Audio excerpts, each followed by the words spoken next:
Eric, you're thinking it's the Jesuits. I'm going to ask you both, so we can beat these guys, to somehow work together as a team, because I know we're on the same side, and I want to win this game. Because, a lot of people, this whole country is in balance here, and we're talking about a subject that no one else talks about. And so I'm going to ask you that, and hopefully we can beat these guys, whoever they may be. Let me get to my caller, Daryl in Pennsylvania. You're on the Investigative Journal.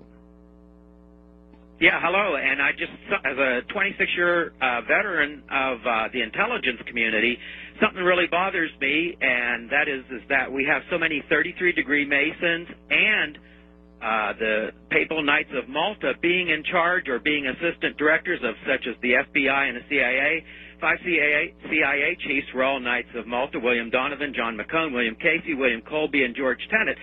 And Michael made the comment, well, if someone's from a Rotary Club or something, that's no big deal. But these guys aren't from Rotary Clubs. They're from organizations whose loyalty is not to the American Constitution and the American people. And so my question to both of you would be, to both of the guests, is should anybody have dual loyalties? I don't want Zionist Israel Americans holding any top key positions, but I also don't want any high-level Freemasons and Papal Knights of Malta being all over the intelligence community and the fingers of power in America, whose loyalty is not to the U.S. Constitution and the American people. What do you folks think of that? Well, okay, go ahead, Michael. Hear me? I'm having the phone. Can you hear me? Yes, go ahead. Yeah, we have about 2 minutes, so leave a minute for Michael. You know the game plan. Oh, this is Mike. You mean Eric? Yeah, Eric, okay, no, I agree 100%. I don't think there should be dual loyalty.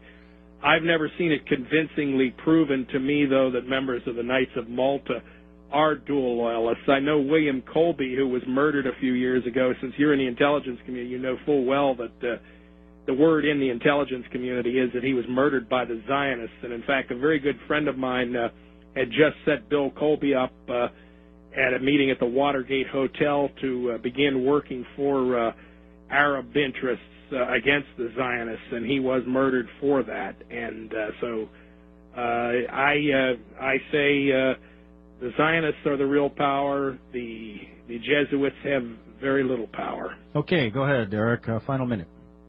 I would say as long as the Pope claims to have universal temporal power over all the nations, and that he is ultimately the one behind all high-level Freemasonry, which includes the Zionists, that we cannot have a true Republican free government at this time until they're dealt with.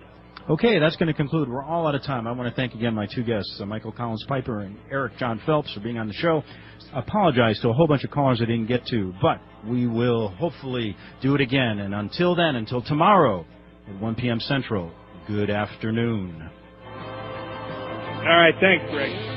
Thank you.